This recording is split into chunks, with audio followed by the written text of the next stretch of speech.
여러분 안녕하세요. 네. 야외배의 여운이 아직 남아 있습니까? 3년 만에 밖에 나가서 예배를 드리고 이렇게 왔는데 한 3일 정도 계속 기분이 좋은 것 같아요, 저는. 그리고 저 뒤에 우리 게스트룸에 그 잠실교회에서 우리 최영숙 집사님이시죠? 그렇게 제가 저번에 들었는데 네, 최영숙 집사님 가족 어머니하고 같이 오신 것 같습니다. 환영합니다. 네, 네, 감사합니다. 자, 오늘은 창세기 교과 공부 국어입니다. 국어 첫 번째 시간. 국어의 총 제목은 형의 축복을 가로챈 야곱이라고 하는 주제인데요. 이 안에서 이번 주에 우리는 두 가지 주제를 좀 찾아서 같이 말씀을 나눠보고자 합니다. 오늘 말씀은 베델의 하나님이고요. 금요일에 우리가 함께 나눌 말씀은 이제 약속의 땅으로 돌아오라 하는 하나님의 음성 이렇게 듣는 그런 내용입니다. 여기 아까 우리 정장로님이 오시자마자 야곱이 왜 이렇게 못생겼냐고 그런 말씀을 하시더라고요. 여러분이 봐도 못생겼습니까? 네. 야곱이 잘생기면 안 될 것 같아요. 야곱이 성경에 이렇게 하는 꼴을 보니까 못생겼을 것 같아요. 보니까. 근데 이제 못생긴 얼굴은 아닌데 이제 사람이 마음을 어떻게 쓰느냐에 따라서 그 얼굴이 이렇게 되잖아요. 그래서 아마 이 그림이 야곱을 그린 그림 중에서는 제일 유명한 그림 같아요. 근데 표정에다가 속이는 자 야곱이라고 하는 그런 표정을 좀 기록해 놓은 것 같습니다. 그런 의도를 가지고 그린 것 같아요. 오늘은 야곱의 이야기를 한번 해보도록 하겠습니다. 창세기 27장 36절 제가 읽겠습니다. 에서가 이르되 그의 이름을 야곱이라 함이 합당하지 아니하니까 그가 나를 속임이 이것이 두 번째니이다. 전에는 나의 장자의 명분을 빼앗고 이제는 내 복을 빼앗았나이다. 또 이르되 아버지께서 나를 위하여 빌 복을 남기지 아니하셨나이까. 굉장히 격앙된 말이었을 것 같습니다.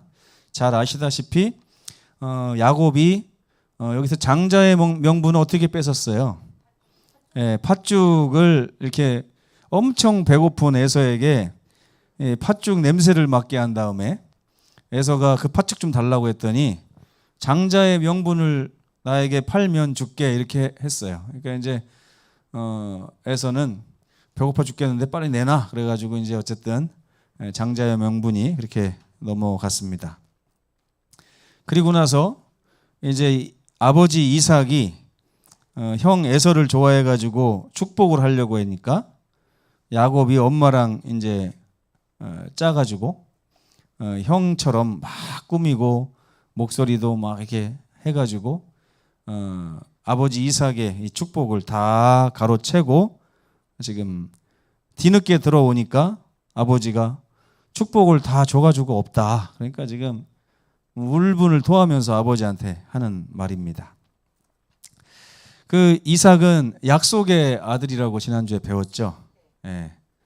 아마 지구상에서 이삭처럼 정말 이렇게 탄생 비화가 참 사연이 많은 사람도 없을 거라고 생각합니다. 이삭은 하나님께서 아브라함에게 약속하셨던 그 아들이었어요. 근데 여러분 이삭이 믿음이 좋았나요? 좋지 않았나요? 어느 정도로 좋았나요? 모리아산에서 자기의 생명도 아끼지 않고 하나님의 명령을 순종하려고 하는 그런 믿음을 가지고 있었고 생전 처음 한 번도 본 적도 없는 여자를 하나님이 이렇게 가까이 오게 했을 때 그냥 맞이해서 이렇게 같이 살았어요. 그 정도로 순종을 잘하는 사람이었고요. 리브가는 또 어떻습니까? 그 먼 타지에서 남편이 누군지 본 적도 없는데 그저 약속의 땅으로 갈 거냐라고 하니까 리브가도 가겠나이다 해가지고 이렇게 믿음과 믿음이 만나서 결혼한 아주 좋은 바람직한 믿음의 가정이었습니다. 믿음의 가정은 어때요? 문제가 있나요? 없나요? 없을 것 같죠? 제가 가끔 이런 생각을 해봐요. 우리 교회에서 어느 가정의 자녀들이 제일 잘 됐나 이런 걸 이렇게 좀 보거든요. 보는데 제일 그래도 볼 때 저 가정은 참 잘 됐다 이렇게 생각하는 게 우리 김석배 장로님네 안식이하고 진실이를 보면서 참 아이들이 바르게 잘 컸다 하는 생각을 합니다. 근데 여러분, 저 두 분이 잘나서 그럴 거예요? 아니면은 어떨까요? 여러분, 저 장로님하고 집사님의 신앙이 좋아서 그 아이들이 잘 컸나? 저는 그렇게 생각한 적도 있었어요. 근데 어떨 때 보면 신앙은 굉장히 좋은데 자녀들이 엉망진창. 심지어 어떤 목사님이 고개를 들고 다닐 수가 없다고 이제 은퇴하고서 고백을 하세요. 나 평생 목회를 이렇게 열심히 잘했는데 자식 농사가 내 마음대로 안 됐다는 거예요. 그래가지고 내 자식이 목회를 하기를 원하고 내 자식이 사모가 되기를 원하고 장로 집사가 돼서 열심히 교회를 다니기를 원하는데 목사님은 열심히 사역을 잘 마쳤는데 자녀들은 교회도 안 다니고 막 이럴 때마다 목사님이 마치 나의 신앙에 문제가 있었는가. 뭐 문제가 있을 수도 있었겠죠. 그런데 여기 보면 성경에서 그래도 가장 신앙적인 가정 그러면은 제가 이삭과 리브가의 가정이 아니었나 생각을 해요. 둘 다 믿음이 보통이 아니었습니다. 그런데 아이가 태어나기도 전에 하나님께서 리브가에게 이렇게 말씀하십니다. 두 국민이 너의 태중에 있구나. 두 민족이 너의 뱃속에서부터 나누어져 있구나. 쌍둥이 형제 에서와 야곱을 낳았는데 이 부모의 이런 강력한 믿음의 삶의 영향을 받았음에도 불구하고 그런데 그 믿음의 사람들에게 어떤 문제가 좀 있었습니까? 편애하는 약점이 또 있었어요. 편애. 이 편애는 맘먹고 하는 편애도 있지만요. 자기도 모르게 하는 편애가 있어요. 자기도 모르게 하는 편애. 손이 안으로 굽는 거를 여러분 알면서 구부리는 사람이 별로 없답니다. 다 나도 모르는 사이에 손이 굽어버리는 거예요. 내 쪽으로. 그것처럼 이삭은 아마 에서하고 성격이 좀 잘 맞았던 것 같아요. 에서하고 이삭하고. 야곱은 누구랑요? 조용한 성격이다 보니까 엄마 리브가하고 이렇게 성격이 더 잘 맞아요. 저희도 삼형제인데 저희 삼형제가 저는 이렇게 아버지랑 성격이 좀 맞고 우리 형은 어머니랑 성격이 좀 맞아요. 그래가지고 저는 어머니 앞에 가면 별로 할 말이 없어요. 근데 우리 형은 어머니 앞에 가면 조잘조잘 말을 잘합니다. 그러니까 어머니가 저한테 늘 하는 말이 이놈은 뭐 말도 안 한다고 맨날. 예. 근데 제가 성격적으로 그런 것 같아요. 성격적으로 뭐 어떤 똑같은 아들이라도 어떤 사람은 엄마랑 잘 맞고 어떤 사람은 아빠랑 잘 맞고 뭐 이렇게 하는 것 같습니다. 여러분도 아마 그런 경우가 있을 거예요. 근데 그렇기 때문에 자연스럽게 이제 이삭과 에서는 이제 친하게 이제 사랑을 많이 했고 그렇다고 이삭이 야곱을 미워했겠어요? 그건 아니겠죠, 그렇죠? 리브가가 에서를 적으로 생각했을까요? 그것도 아니에요. 그냥 하다 보니까 그렇게 편애를 했는데 그것이 이제 성경적으로 이렇게 이야기거리가 되는 것 같습니다. 그러다 보니까 이 형제의 가치관도 약간 좀 차이가 났습니다. 부모 때문에 그런지는 모르겠지만 아브라함에게 주어진 이 하나님의 언약이 이삭에게 전해졌고 이삭은 그 얘기를 누구에게 했을까요? 누구에게? 에서에게 했겠죠. 근데 성경에 보면요. 하나님께서 좀 전에 읽은 그 말씀을 딱 하시자마자 리브가가 그 말을 마음에 두었더라 하는 말이 나와요. 그러니까 리브가는 작은 자가 큰 자를 섬기겠다 하는 그 말이 마음에 들어온 거예요. 그리고 나서 아들하고 성격이 맞다 보니까 장막에서 같이 친하게 지내다 보니까 나중에 어때요? 아들한테 야야야 하나님이 너 뱃속에 있을 때 이렇게 했다. 뭐 큰아들하고 얘기하려고 해도 큰아들은 맨날 사냥만 다니니까 엄마랑 얘기할 새가 없어요. 그러니까 이제 작은 아들. 그러니까 저도 보면은 저희 집안 돌아가는 거를 저는 잘 모르고 형하고 엄마는 이렇게 항상 얘기를 하니까 잘 알아요. 그러니까 집안 돌아가는 걸 제가 잘 모릅니다. 근데 어찌됐건 장막에서 리브가가 어떻게 얘기를 하냐면 너가 장자의 명분을 갖는다고 하나님 말씀하셨어. 이제 이렇게. 그러니까 자기도 모르게 야곱은 뭘 이제 갈망하기 시작했냐면 장자의 명분을 갈망하기 시작했고요. 근데 이삭은 에서에게 그 언약을 얘기했지만 이 에서는 당연히 그것이 내 것이라고 생각하고 별로 귀중하게 생각하지 않은 것 같습니다. 근데 이 두 사람의 가치관이 어떻게 다르냐? 에서는 그거는 먼 훗날에 있을 일이고 지금 나는 사냥하는 게 더 재밌고 사는 게 더 재밌고 이랬던 것 같아요. 반면에 야곱은 어머니랑 맨날 그 얘기를 하면서 어때요? 지금보다 나중이 더 중요한 그런 가치관을 가지고 살았던 것입니다. 여러분은 어떠십니까? 지금이 더 중요해요? 아니면 나중이 더 중요해요? 네. 저는 어떤지 모르겠네요. 저는 지금도 중요하고 나중도 중요한데 근데 둘 중에 하나 고르라고 하면 이 성경적으로 하나님께서 늘 하시는 말씀처럼 우리의 시작은 지금 미약하지 할지 모르지만 나중에 하나님이 약속하신 미래는 엄청 심히 창대하리라 하는 그 말씀을 보면서 소망을 가지고 살아야 된다고 생각합니다. 그러니까 소망을 갖고 산다는 얘기는 현재보다 언제가 더 중요하다는 얘기예요. 미래가 더 중요하다는 얘기예요. 그러니까 미래를 위해서 현재를 사용하는 사람이 성경에서 말하면 지혜로운 사람입니다. 그런데 성경에서 말하는 어리석은 사람은 뭐냐면 현재를 위해서 미래를 양보하고 미루는 사람들입니다. 우리 서귀포교회 성도들은 미래를 위해서 소망을 가지고 현재의 삶이 미래의 소망에 의해서 좌우되는 그런 성도들이 됐으면 좋겠습니다. 그런데 어찌됐건 이런 두 가치관이 충돌하다 보니까 아까 처음에 주제절에서 읽은 것과 같은 그런 일이 생긴 거예요. 그럼 누가 잘했고 누가 잘못했습니까? 누가 잘했고 누가 잘못했어요? 에서가 잘했어요? 야곱이 잘했어요? 여기 보면 에서는 현재를 위해 미래를 야곱에게 팔았고 야곱은 속임수를 써서 형에게 약속된 미래를 빼앗았습니다. 누가 잘했어요? 그들은 모두 자기 마음대로 행동했습니다. 자기 마음대로. 리브가가 믿음의 사람이었지만 리브가도 자기 마음대로 행동했어요. 이삭도 자기 마음대로 행동했어요. 이 가족이 하나님의 믿음의 가정이었는데 하나의 결점이 생겼어요. 그게 뭐냐면 모든 가족이 자기 마음대로 행동했다는 거예요. 그게 세상적인 일이든 사냥을 하는 일이든 부엌에서 하는 일이든 아니면 장자권을 소유하는 일이든지 간에 그들은 자기 마음대로 행동했습니다.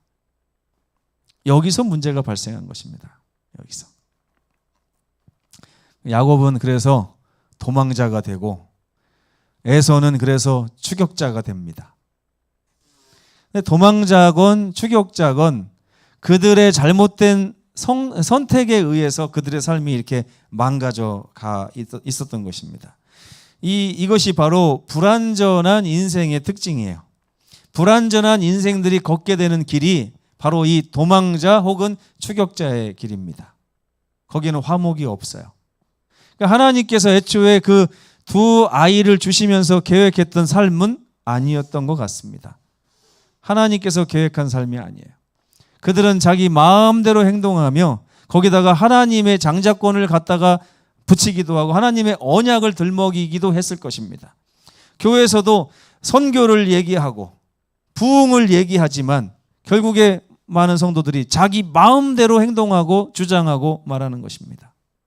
이게 에서와 야곱에게 있었던 문제였어요. 야곱은 도망가다가 자기의 삶이 엉망진창이 되었음을 깨달았습니다. 그러면서 또 마음대로 생각합니다. 하나님께서 어떻게 하실 거라고요? 이제 나를 기뻐하지 않으시겠다. 하나님이 나를 기뻐하지 않으실 거야. 그러면서 마음이 하나님으로부터 멀어지는 거예요. 어제까지는 윤숙자 집사님이 저를 막 곱게 보는 것 같아서 보기만 하면 좋아서 떡도 나눠 먹고 하는데, 뭔가 하나 마음속에 오해 같은 게 딱 생기면 그 다음부터는 괜히 그냥 어떻게 돼요? 집사님 저쪽에 있으면 이쪽으로 걸어가게 되고, 이제 이런 게 사람이 다 그래요. 사람이. 그렇죠? 근데 야곱의 마음이 지금 도망가면서 어때요? 나는 그토록 하나님이 주신 언약을 붙잡고 살려고 했고, 그 언약을 내 것으로 소유하기 위한 갈망을 가지고 살았는데, 결국에는 자기 마음대로 그것을 이렇게 행한 결과 지금 아무것도 얻지 못한 채 도망자가 됐다는 생각과 하나님이 나를 기뻐하지 않으실 거라는 생각, 이 두 가지 생각으로 그는 아까 그렇게 정말 잘생기지 못한 얼굴로 베개를 베고 돌베개를 베고 아무 데서나 누워서 자게 된 것입니다. 그때 하나님께서 야곱에게 오셨습니다. 야곱의 생각과는 좀 다르죠. 그죠? 꿈의 본질, 그것도 꿈에서 나타났어요. 왜 꿈에서 나타났을까요? 첫째, 아무도 방해하지 못하는 그 시간, 장소. 거기다가 야곱이 혹시 놀라서 도망갈까 봐 그랬을 수도 있겠습니다. 아무튼 꿈에서 나타나셨는데, 하나님이 뭘 보여주셨냐면 사닥다리를 보여주셨고, 그 사닥다리가 땅 위에서 꼭대기 하늘까지 다 있는 모습을 보여주셨습니다. 그리고 그 사닥다리를 이 천사들이 왔다 갔다 왕래하는 모습을 보여주셨어요. 그리고 본즉 하나님께서 그 위에 서서 야곱에게 말씀하시는 것입니다. 어떤 말씀을 하실 거라고 생각했을까요? 야곱이 꿈에서 하나님을 봤을 때, 하나님이 나 여기 있는 거 어떻게 알았지? 하나님이 이제 뭐라고 하실까? 야곱아, 네가 속임수를 써서 장자권을 빼앗았느냐? 그렇죠? 네가 팥죽을 팔았느냐? 네가 아버지를 속여서 양털 피부를 가지고 아버지의 축복을 가로챘느냐? 이렇게 얘기하지 않으셨어요. 하나님 뭐라고 하셨습니까? 오셔서, 야곱아, 나는 너의 조부 아브라함의 하나님이었다. 나는 너의 아버지의 이삭의 하나님이다. 나는 그리고 너의 하나님이다. 그러면서 그 패배감에 휩싸인 야곱, 어찌 도망자가 돼서 정처 없이 길을 떠나고 있는 야곱, 하나님께서 나를 버리실 것 같다는 생각에 사로잡힌 야곱에게 하나님 뭐라고 하세요? 내가 너와 함께 있어. 내가 어디로 가든지 너를 지키며 네가 이 땅으로 다시 돌아오게 할 것인데, 다시 돌아오게 할 것이라는 그 약속을 다 이루기까지 너를 결코 떠나지 아니하겠다라고 말씀하십니다. 말이 됩니까? 제가요, 저희 부모님이 그렇게 하셨다면 저는 지금보다 훨씬 더 순한 사람이 됐을 것 같습니다. 지금 물론 순한 사람이 돼 있지만 한동안 막 감정에, 격정에 시달려 가지고 막 젊은 어린 시절을 막 보냈던 적이 있었어요. 우리 어머니 아버지는 애누리가 없어요. 잘못하면 잘못한 대로 바로바로. 요즘 보니까 저희 집사람도 애들한테 애누리가 좀 없어지는 것 같아요. 그러니까 이제 우리 다누다나에게도 제가 옆에서 보면서 은혜가 필요한데 생각이 들거든요. 근데 이게 쉽지 않아요. 왠지 아세요? 은혜를 계속 주면 마음속에 불안해요. 부모로서. 왜 불안한지 아세요? 은혜를 잘못 사용할까 봐. 방종의 길로 빠질까 봐. 그게 그래요. 그러니까 아이들이 이쪽 길로 갔으면 좋겠는데 다른 길로 갈 때 혼을 내는 방법도 있어요. 근데 이게 너무 은혜가 없으면 아이들이 거기에서 또 막 질립니다. 그죠? 근데 반대로 또 너무 그냥 오냐오냐 은혜를 베풀면 그게 마음에 두려움이 있다니까요. 부모로서. 우리 아이들이 똑바로 자라지 않으면 어떡하지? 하는 그 마음. 근데 하나님도 그래서 꿈에서 나타나셔서 그럴지라도 하나님께서는 제가 보니까 이쪽 길보다는 이쪽 길을 선택하신 것 같아요. 막 혼을 내서 너 이렇게 살면 안 돼 이렇게 하는 것보다 오히려 따뜻하게 감싸주시고 용서하시고 용납하시면서 내가 너와 함께 있겠다. 네가 어디로 가든지 내가 너를 지키겠다. 너를 다시 이곳으로 돌아오게 하기까지 너와 너를 결코 떠나지 않겠다. 근데 이 은혜가 모든 사람에게 은혜되는 건 아니에요. 여러분 이걸 잘 아셔야 돼요. 여러분 이 교회 안에서 모든 이게 선포되는 말씀이 하나님의 은혜거든요. 근데 이 은혜가 늘 용서를 얘기하고 용납을 얘기하고 하나님의 큰 사랑을 이야기하는데 그 사랑에 여러분들이 반응하지 않고 오히려 그 사랑을 이용할 수가 있어요. 이용할 수가 있어요. 만약에 야곱이 그 사랑을 이용하고자 했다면 야곱의 삶은 더욱더 악한 길로 빠졌을 것입니다. 하나님이 나를 안 버리셨네? 내가 죄를 졌는데도? 이렇게 할 수 있어요. 근데 야곱은 일어나서 어떻게 했어요? 감격했어요. 나를 혼내실 줄 알았는데, 나를 책망하실 줄 알았는데, 하나님께서 나를 징계하실 줄 알았는데 하나님이 이렇게 따뜻했다니 하는 생각을 한 것입니다. 그러면서 그 지난 날을 되돌아본 거예요. 나 지금까지 뭐하고 살았지? 왜요? 자기가 노력하지 않으면 하나님이 그걸 안 주실 줄 알았던 거예요. 자기가 애쓰지 않으면 그것이 그대로 에서의 것이 되어 나에게 오지 않을 거라고 생각했던 거예요. 그래서 그는 발버둥을 친 것입니다. 속임수를 써가면서 축복을 얻어내고자 발버둥을 친 거예요. 그런데 하나님이 뭐라고 하세요? 오셔서 책망하는 것이 아니라 나는 아브라함에게도 그렇게 했고 이삭에게도 그렇게 했고 너에게도 이렇게 하는 것이다. 네가 잘했든 잘못했든 네가 좋은 사람이든 나쁜 사람이든 나는 너에게 이렇게 하는 여호와니라 하고 말씀하고 계신 거예요. 아브라함이 잘해서 부르셨습니까? 그냥 부르셨어요. 사랑하셔서 부르신 거예요. 마찬가지로 이삭이 물론 믿음의 그런 증거를 보이긴 했지만 하나님이 이삭에게 언약을 주신 것은 이삭이 태어나기도 전부터였어요. 그렇죠? 이미 은혜를 베풀어 주신 거예요. 그 사람이 어떤 모양이든지 상관없이 은혜를 베풀어 주신 거예요. 야곱도 지금 마땅히 책망을 받아야 될 그 자리에서 하나님은 야곱의 죄와 상관없이 여전히 똑같은 은혜를 지금 선포하고 계신 것입니다. 이것이 우리 하나님이에요. 이것이. 하나님께서 야곱에게 뭘 보여주셨다고요? 사다리를 보여주셨죠. 이 야곱의 사다리는 그 얼마 전에 노아의 후손들이 쭉 가다가 시날 평지에서 쌓았던 바벨탑과 정반대되는 것이었습니다. 바벨탑은 뭐냐면 자, 우리가 성을 쌓자 하는 게 바벨탑이었어요. 우리가 성을 쌓아서 저 하늘에 닿자 하는 게 바벨탑이었어요. 그래서 세상의 모든 위협으로부터 우리가 면제를 받고 보호함을 받고 안전한 세상을 만들자. 누구의 힘으로? 우리의 힘으로. 이 바벨탑은 그래서 인간이 자기의 구원과 행복을 위해서 스스로 자기의 힘을 사용해서 한 계단 한 계단 올라가는 그 가치관을 갖고 있는 것이 이 바벨탑이고 마지막 시대의 바벨론도 똑같은 정신을 가지게 됩니다. 그런데 이 야곱도 지금 무슨 정신을 가지고 사는 거예요? 바벨탑의 정신을 가지고 사는 거예요.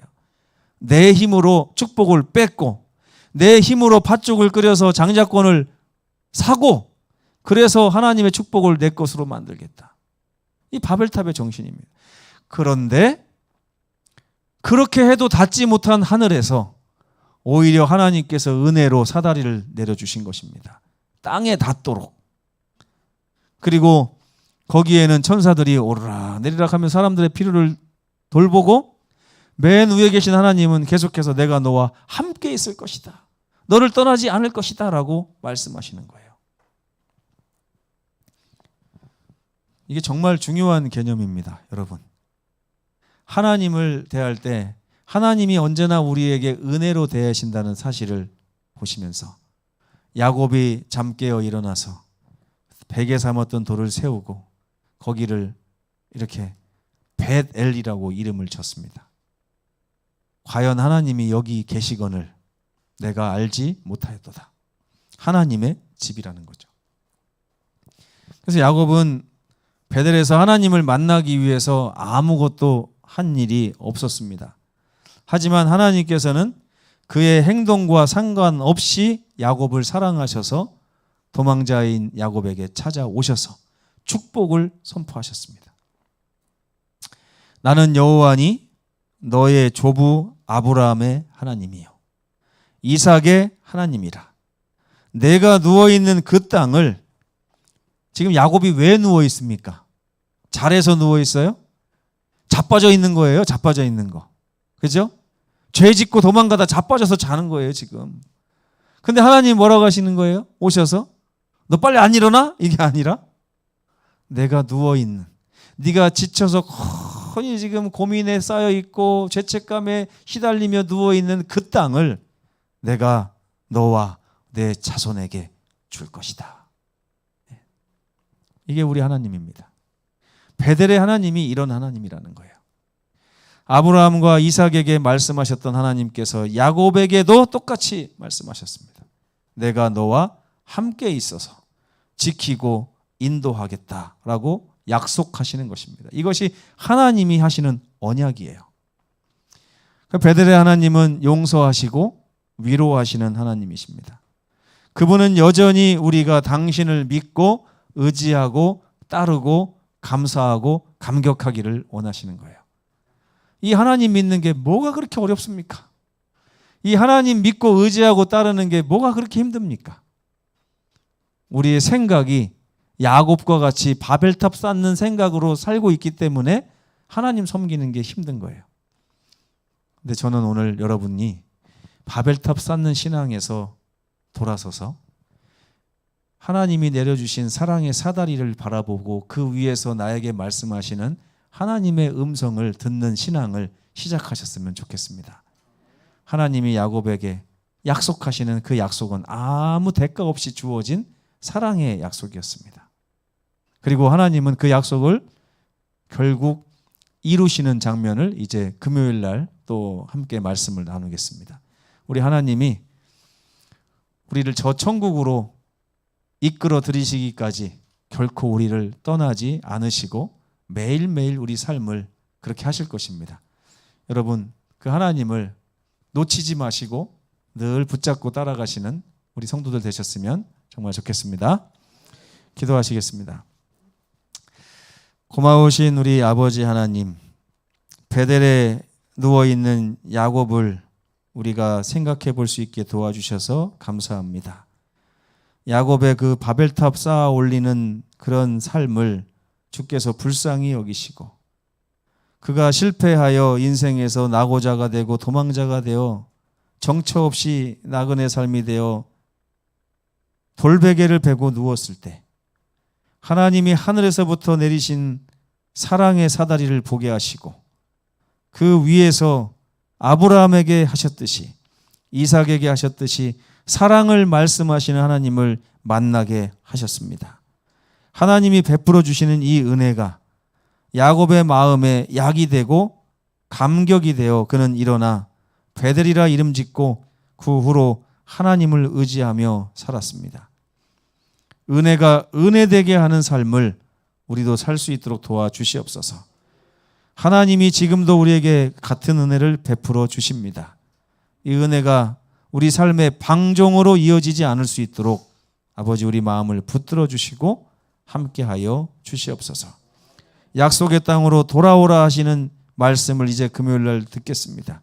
이번 주 내내 우리가 하나님의 약속 안에 거하는 백성이 되기 위하여 주의 말씀 더욱더 경청하는 아름다운 한 주 될 수 있도록 인도하여 주시옵소서. 예수님의 이름으로 간절히 기도합니다. 아멘. 묵상 기도하시고 마치겠습니다.